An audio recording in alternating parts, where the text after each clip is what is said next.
Welcome back. In our top business story, UAE laws and regulations are vital to foreign investments. That's according to the UAE Minister of Economy, His Excellency Sultan bin Zayed Al Mansouri. The statement was made at the first ever International Bar Association meeting that is currently underway in Dubai. The minister underlined the importance of the relationship between corporate governance and foreign direct investment and emphasized the unique opportunity the Middle East holds in terms of its strong growth prospects.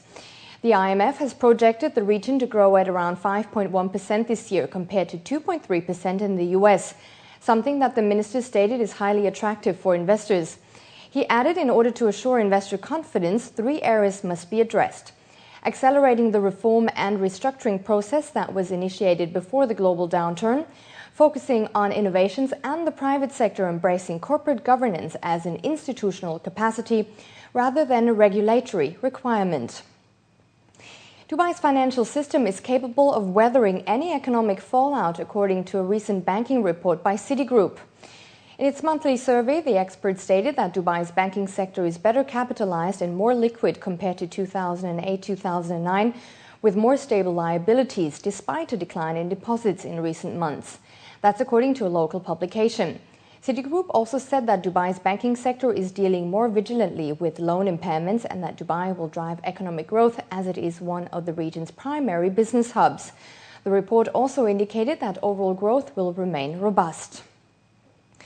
Oil company Royal Dutch Shell is, quote, very interested in renewing its right to pump oil in a joint venture with Abu Dhabi National Oil Company, the capital's state-run oil producer, after Shell's concession there expires in 2014. That's according to an executive of the Anglo-Dutch company who spoke to Bloomberg News.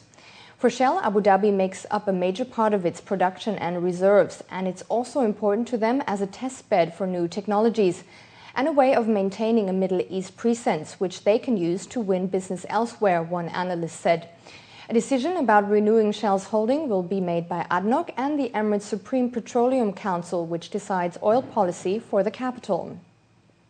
And let's now look at the stock markets here in the UAE and across the region.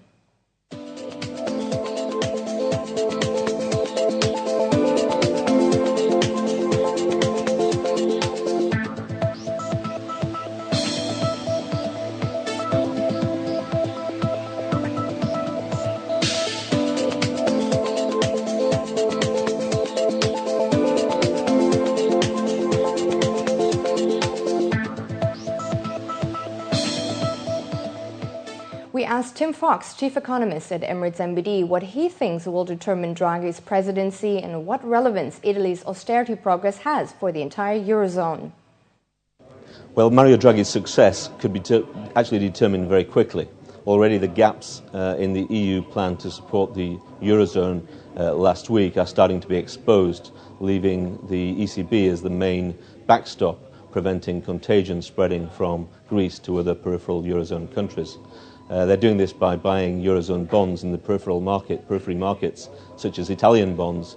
But even as they do this, it's not preventing yields in Italy rising from 5.7% last week to 6.10% this week.